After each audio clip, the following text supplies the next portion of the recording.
Welcome everybody to the Aggie Square speaker series. Today we have Lisa Ikemoto talking to us. And Lisa Ikemoto teaches bioethics, healthcare law, public health law, reproductive rights, law and policy, and marital property. Quite a list there. And her research areas include reproductive and genetic technology uses, healthcare disparities, and public health law. And she's particularly interested in the way that race and gender mediate access to and impact biomedical technology use and healthcare.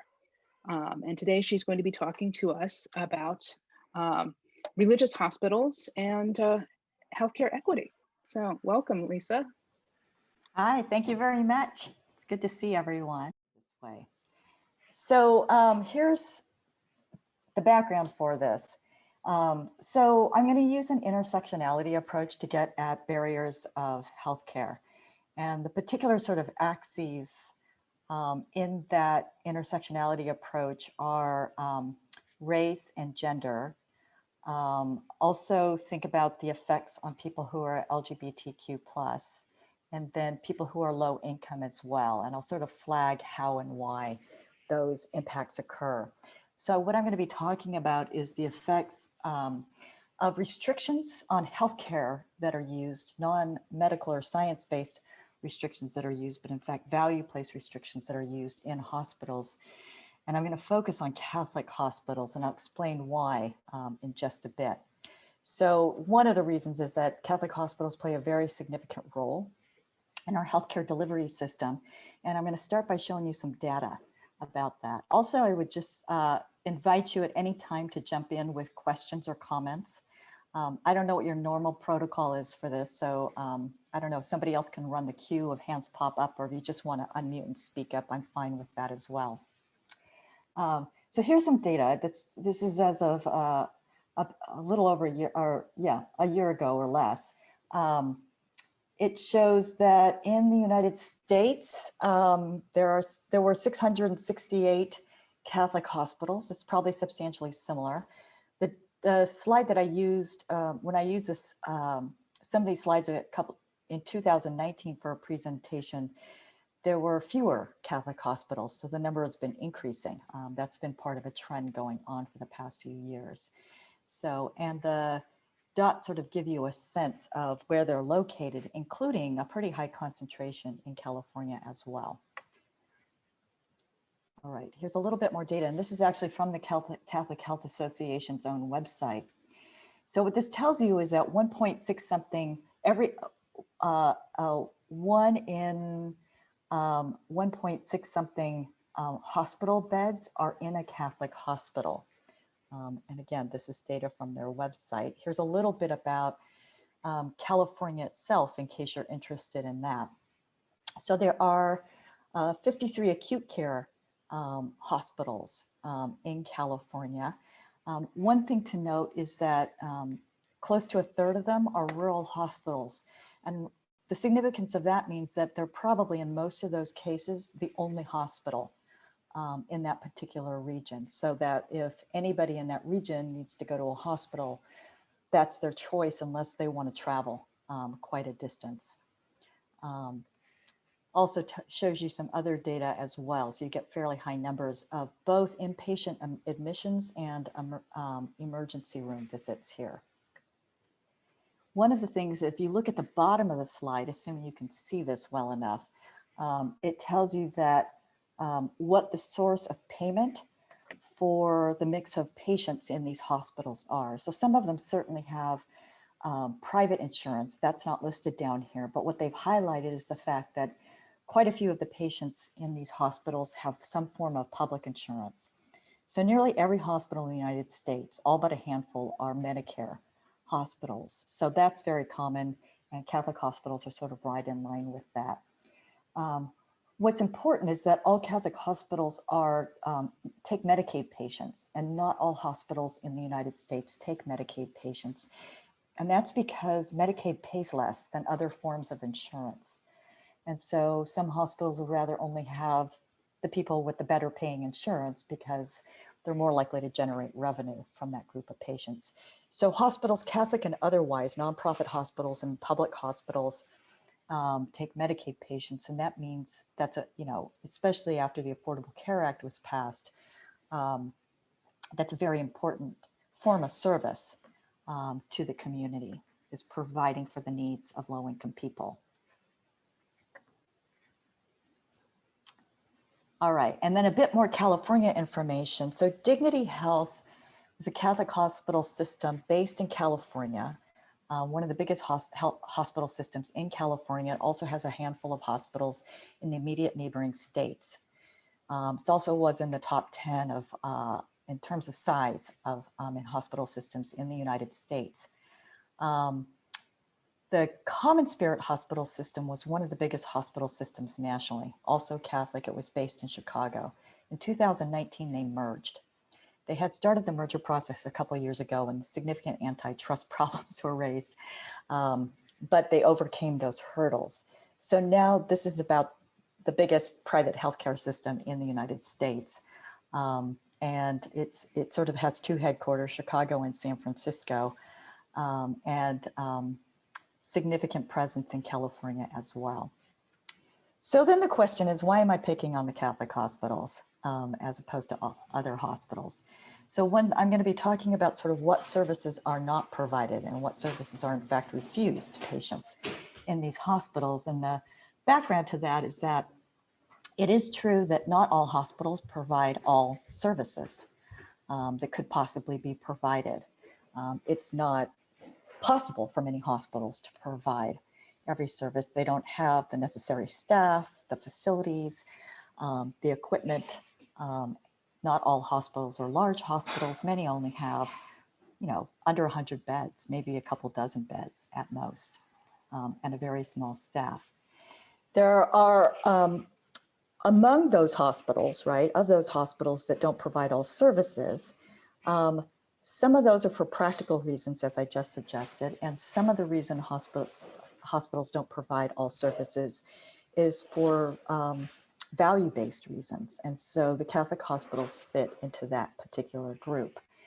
So then the question is, what's the difference between Catholic hospitals and, for example, other religious hospitals like the Adventist hospitals, Baptist hospitals, Methodist hospitals, Presbyterian hospitals, and so on? Well, the difference is that the Catholic hospitals all abide by the same set of restrictions, whereas most other religious hospitals don't sort of implement or make the decisions about what services will be offered and not offered from a top-down perspective.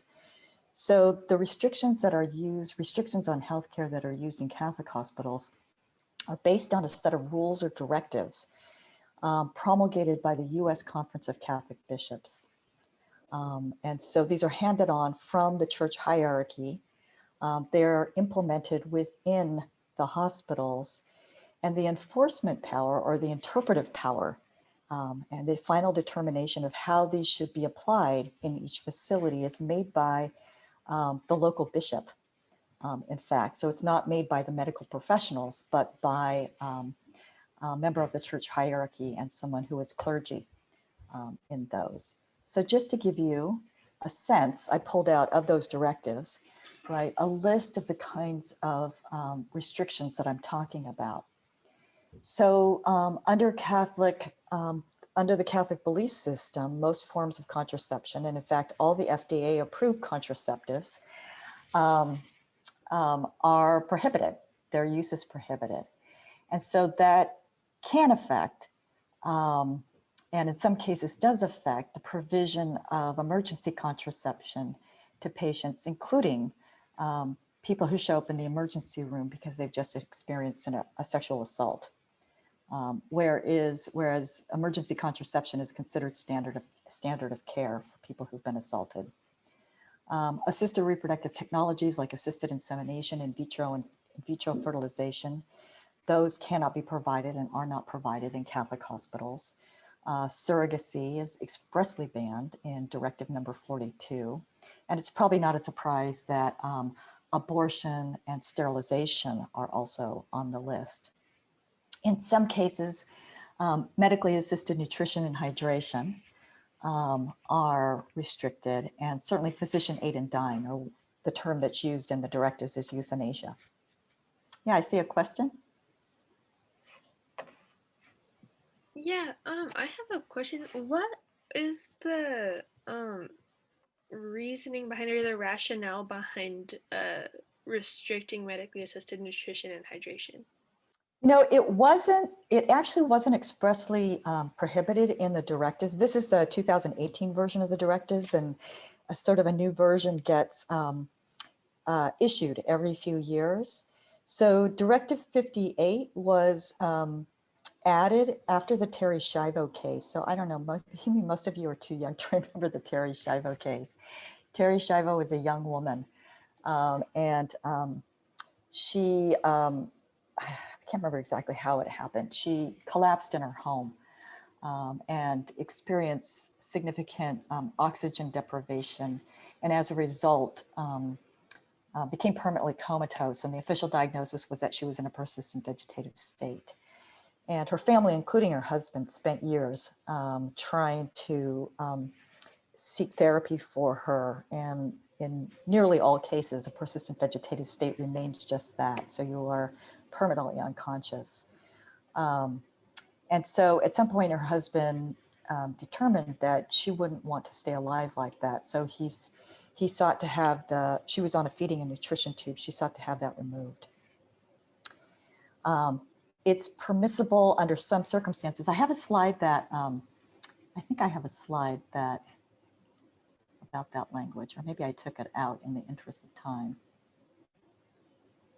No, I'm sorry, I took that one out.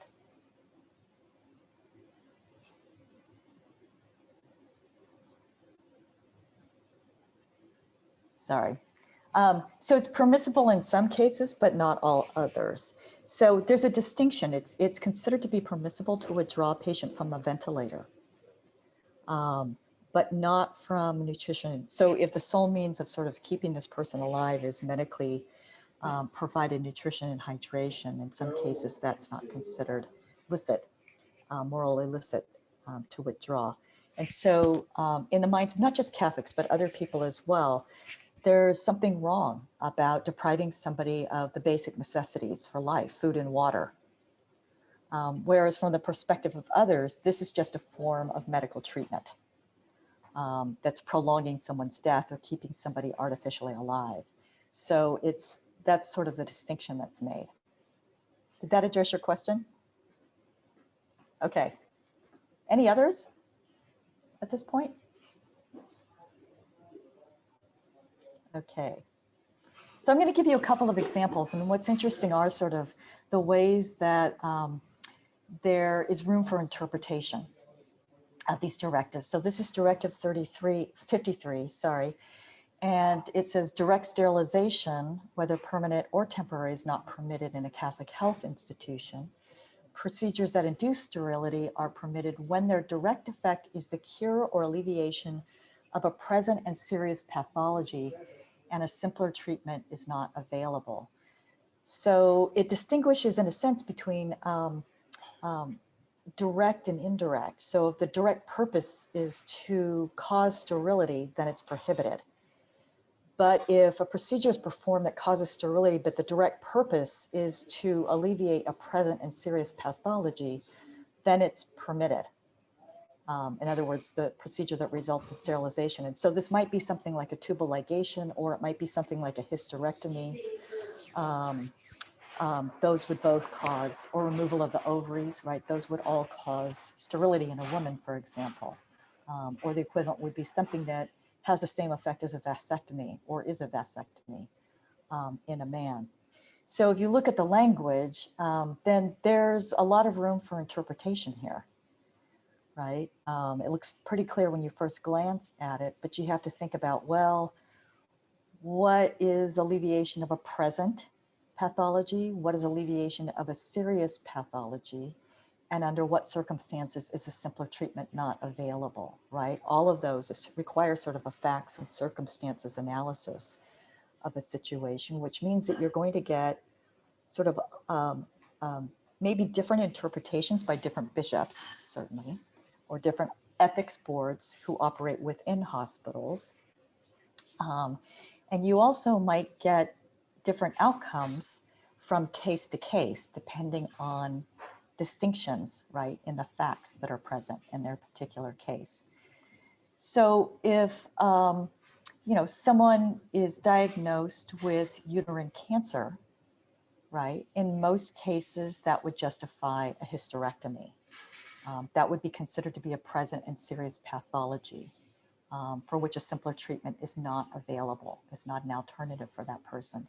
So hysterectomies might be performed on that basis. One of the things that's been happening in the past few years is that somebody who shows up with a scheduled hysterectomy, their doctor has scheduled a hysterectomy in a Catholic facility as treatment for gender dysphoria. They've had their procedures canceled, and I'll tell you a little bit about one of the cases that came up in California not too long ago when that happened. So gender dysphoria is being interpreted as not a serious pathology, and maybe a simpler treatment is available for that from the perspective, right, of this particular religious perspective. I see another hand. Had to unmute myself. I do have a question, and I don't know if this is something that you're going to devote time to later in your talk, but because you brought it up in the passing, I'm interested in what the legal role is of Catholic bishops in making policy, and what's their legal role? What kind of authority do they have, and how is this determined? You know, what kind of say do they have in, you know, any kind of adjudications, etc.? Yeah. So how could we? I'm going to rephrase your question, and then I'll check in with you to see if this is what you're trying to get at. So how could you in a medical facility, right, a hospital, right, be denied standard of care, legally determined standard of care, and also medically professional, right, standard of care according to medical professionals, based on a document that was produced by the U.S. Conference of Catholic Bishops, probably most of whom don't have any medical training, right? And this was not meant to be a medical document in any sense. So is that the question? Does that get to the question you were asking? I'm not sure, because I understand that Catholic hospitals are private, so they do have a great deal of say in what it is that they will and will not allow. However, I'm wondering what the role is of bishops in that process. Are they the people who represent the Catholic Church then? Yes. in legal? Okay. Yeah. And all right, so I'm wondering what their authority is in their role, you know, as to, you know, what it is that they can do legally, or what they can claim that they will or will not do, and be able to have legal substantiation, and they be the authority to make those decisions. Yeah, no, that's a really good question. So in starting in the 1970s, Congress has enacted a series of what some people call conscience clauses and some people call refusal clauses. So there are laws. The first law that was passed was called the Church Amendment, not because it had anything to do with religion, although it did. It's because it was named after the senator, Senator Church, who sponsored the bill. And at that time, the bill was enacted in response to a case in which a hospital was ordered to perform a procedure that was in violation of the hospital's religious beliefs. So the first federal legislation that created a conscience clause or refusal law allowed any medical professional who was an individual or an entity, so that would include hospitals, to refuse to provide treatment, and at that time it was specifically abortion or sterilization that was in violation of their religious or other moral beliefs. And then since then, what's happened is that sort of the language in that statute has been expanded over time. And so during the Trump administration, it became so expansive. The rule that they created in just last year is so expansive that it sort of swallows the general rule that you're supposed to provide healthcare. And it's probably one of the things that the Biden administration will try to repeal. So it's based on federal law. Okay. Okay. Yeah, it Thanks doesn't for, mention the bishops expressly, but it's religious beliefs. And if the entity, including the hospital, right, has a religious identity, they can invoke the protection of that law. Right. Right. Okay. Thank you. Sure. All right, I'm going to give you some examples. So just sort of how these rules hit the ground. This has happened in California and all over the United States. So it's a situation where a woman who's pregnant experiences bleeding and pain, vaginal bleeding and pain during her pregnancy. And so she'll go to the hospital, she'll go to the emergency room to seek treatment. And she's diagnosed with, you're going through a miscarriage, right, is what she's told. And standard of care is to provide D&C, dilation and curettage procedure, to clean out her womb, to help her end the pregnancy and to treat the pain in that case. But if you're in a Catholic hospital and the protocol there is to check for a fetal heartbeat, and if the fetal heartbeat can still be detected, then they won't perform the procedure. They'll send her home and say, come back later and we'll check again for a fetal heartbeat. So that means the woman knows she's having a miscarriage. She's sent away. She's bleeding. She's in pain. And she has to sit at home for hours or maybe a day or two and wait knowing that her pregnancy is ending and she can't get treatment right away. So this is a study by Lori Friedman, who's a scholar at UCSF. And so it's part of the UC system and others talking about the impact on standard of care for managing miscarriages.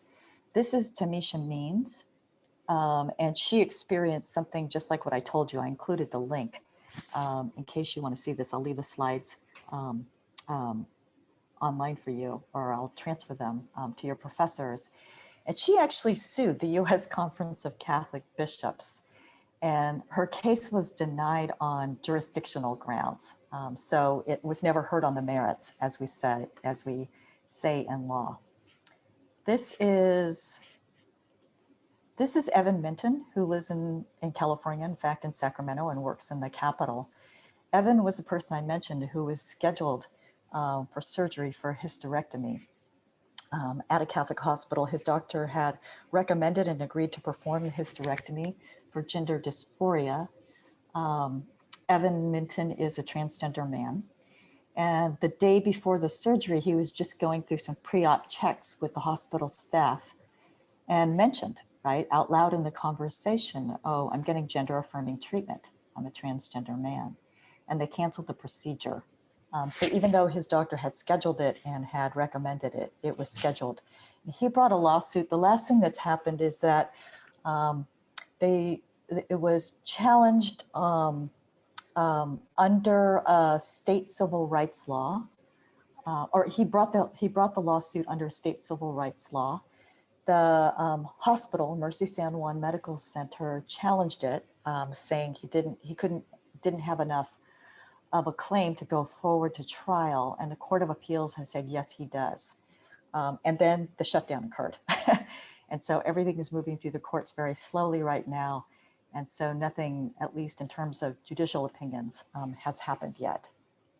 And then one more example to illustrate this, you can see, if you can read the text at the bottom, it says, this woman is Jennifer Norris with her 3 children. She had life-threatening preeclampsia in each of the pregnancies with these children. And so she asked for a tubal ligation after she had an emergency cesarean to deliver her 3rd child.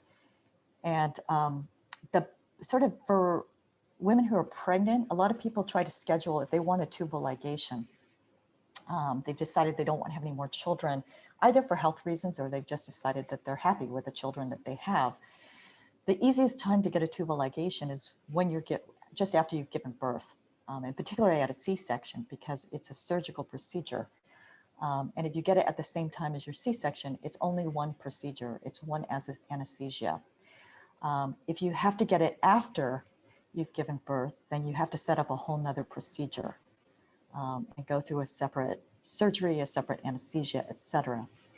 So, but the doctor said that her doctor told her, I can't perform it because we're in a Catholic hospital. And so she ended up having to sort of jump through all these hoops to try to get the procedure elsewhere.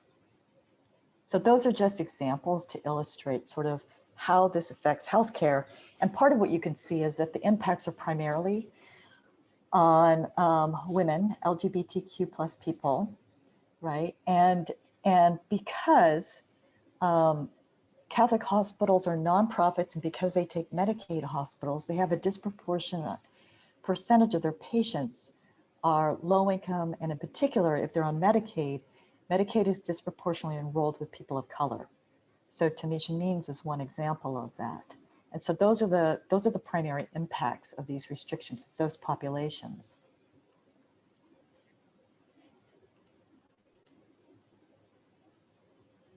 Here's another aspect of the problem is that a lot of times if you're scheduled for a procedure, you go look up the hospital online now. And you can't necessarily tell that the hospital is Catholic. And I've talked to many, many people, and surveys by other experts have been done, that most people, when they see the word St. Mary's or St. Joseph's or Dignity on the hospital, just don't think about the significance of the name. And it may not necessarily indicate that it is Catholic, because so many hospitals have been bought and sold. And the saint may refer to a saint recognized in a different religion as well. So this study performed by the New York Times indicates that in 2/3 of the website searches that were performed, it took more than 3 clicks to determine that the hospital was in fact Catholic.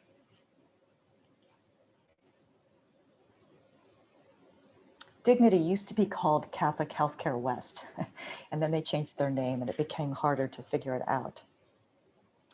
And then this is additional data showing that while, you know, almost 2/3 of women correctly identified their hospital as non-Catholic, as Catholic, you know, just more than 1/3 incorrectly identified their hospital in terms of religious affiliation.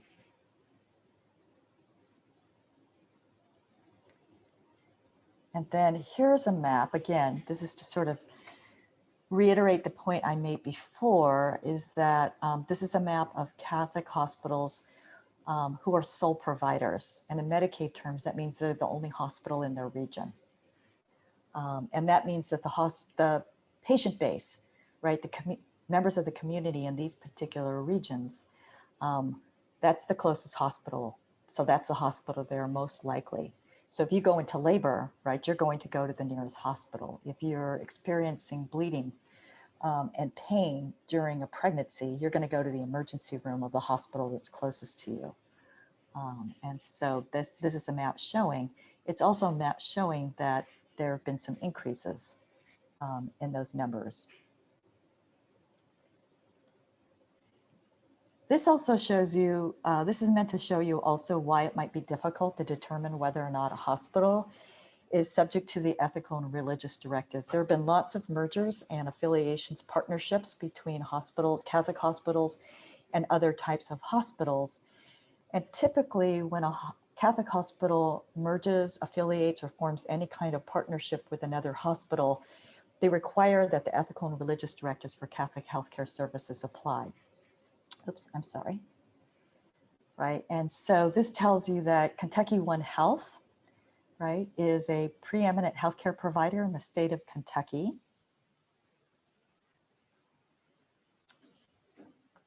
And then it lists the hospitals here, right? 3 of them have the name Jewish on them, and yet they're subject to the ethical and religious directives for Catholic healthcare services.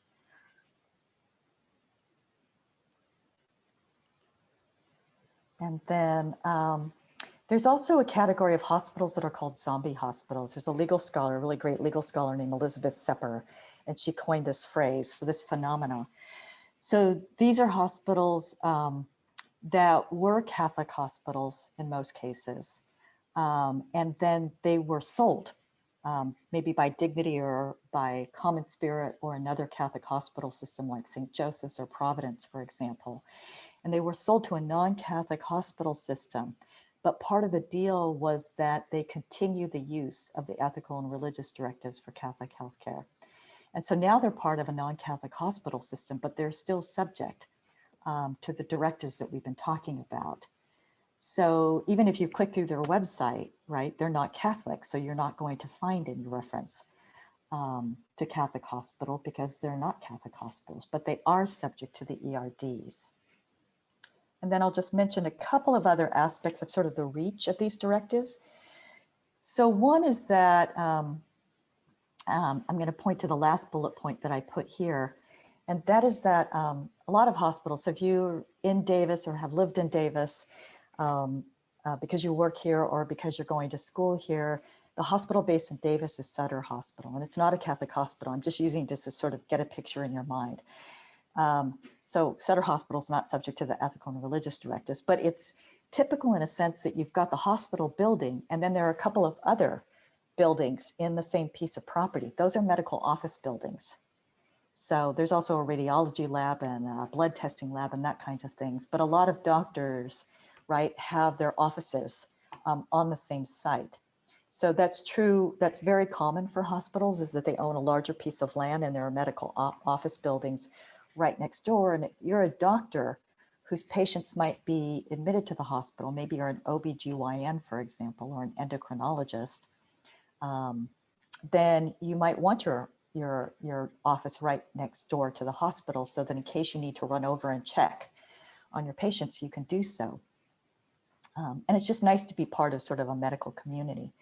But the medical office buildings are also subject to the ERDs, and they do that by putting the restrictions into the leases for those hospitals.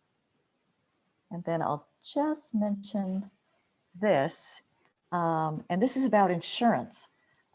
So for those of you who are any kind of form of managed care, then you choose your providers from a list, right? A network list. And some of the hospitals in that network list are most probably Catholic hospitals. If you live in a place, so for those of you who are familiar with the UC system, if you're in Santa Cruz, for example, the hospital next door, right, closest to Santa Cruz campus is a Catholic hospital. So a lot of areas of California that are near, right, major populations, you're going to choose the hospital that probably seems most convenient to you, right? Without thinking about whether or not it's subject to any of these restrictions. So you choose it from your network because it's just covered by your non-religious insurance, like Blue Cross or something like that. But it turns out that the provider you've chosen for your procedure is subject to the restrictions, and you don't find out until you're scheduled for your procedure and they tell you you can't have it. So any questions, comments? That's it. I have one more slide with a couple of resources in case you're interested. This has been an issue for the University of California. We found out in 2019 that each of the UC hospitals has an affiliation with a Catholic hospital for purposes of training medical residents who are at UC medical schools and also for treating patients under the supervision of UC faculty members. So there's this sort of debate right now going on about whether or not it's appropriate for UC to have those kinds of affiliations. Yes, I see a hand. So then does that make like the UC hospitals fall under the ERDs or no? No. So then no, but that? Oh, sorry. So the question is, if you're a UC faculty member, say you're a member of the School of Medicine, you might be providing care to people in those affiliated hospitals, right? So if you're providing care to, if you have patients, or if you're training medical students in those, the question is to what extent are you subject to those same restrictions? So the faculty raised concerns about this about a year and a half ago. This past summer, the contracts with those affiliated hospitals were revised, and it says, one of the things we are concerned about is that if you go through informed consent, the basis of informed consent is, here's your diagnosis, here are the possible range of treatments you could go through, right? And one of the things that might not happen in a hospital that's subject to restrictions is they might not mention all of the treatments, right? The ones that they refuse to provide. So the contract says any UC affiliated person can talk about any procedure that is part of standard of care. Then the question is, but what if a patient wants those procedures? What's going to happen, right? And it might be that you have to be transferred to the UC Medical Center, but that's one more step, right? That provides a barrier to care. So we're now in the process of debating that, sort of whether or not that contract really takes care of all the concerns. Did that answer your question? I was just going to add one thing about these sort of mergers and agreements is that any merger or agreement that with a Catholic hospital has to be approved by the bishop for that diocese or the bishop for where that healthcare system is centered. So Dignity now is centered in Chicago. So, right? Is that? Or, they have both San Francisco and Chicago offices, right, for their headquarters. Right.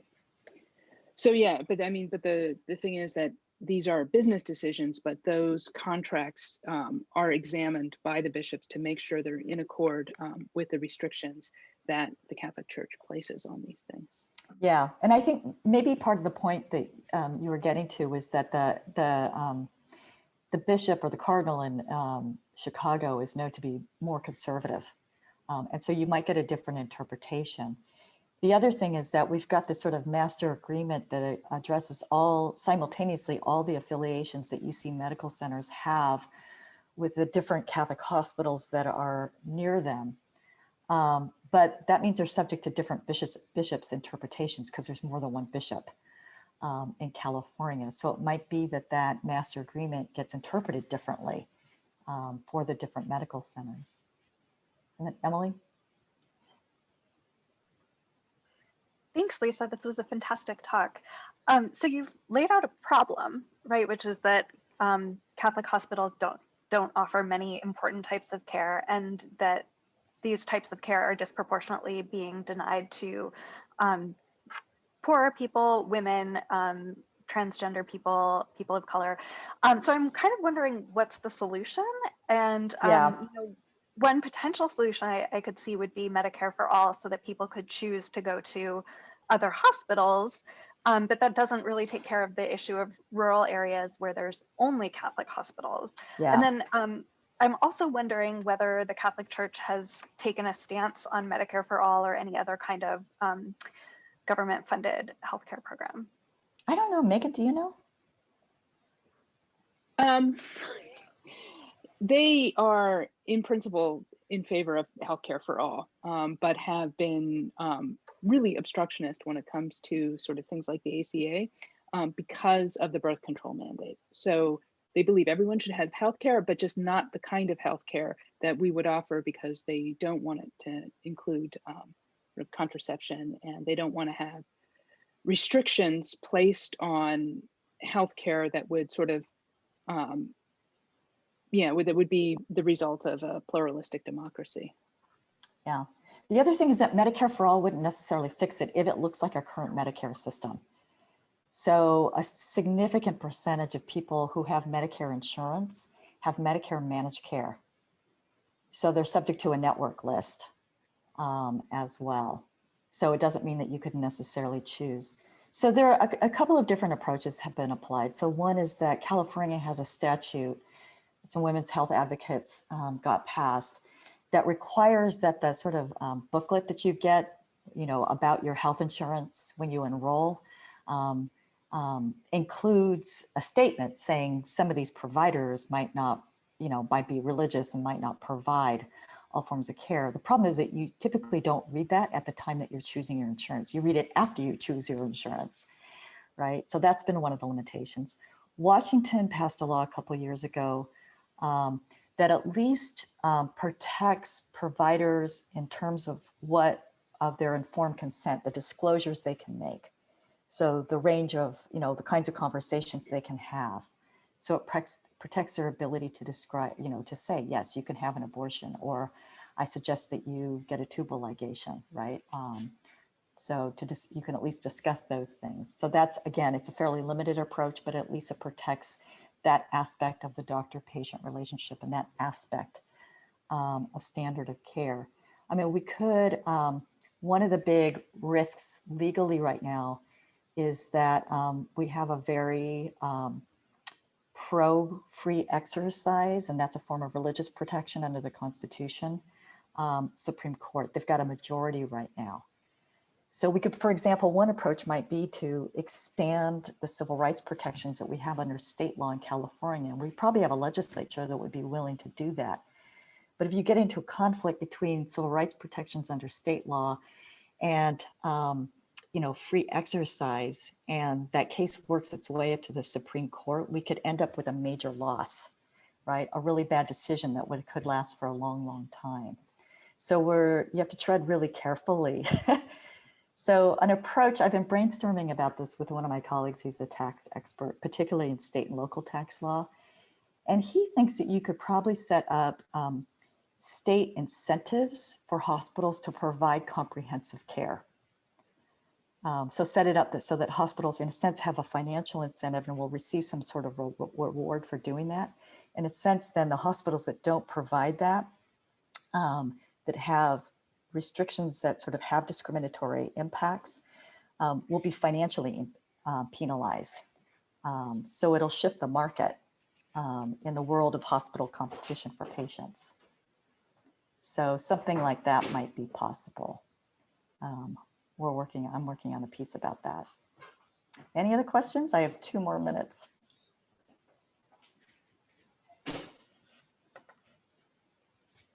No? All right. Well, thank you very much. It's good to meet you all.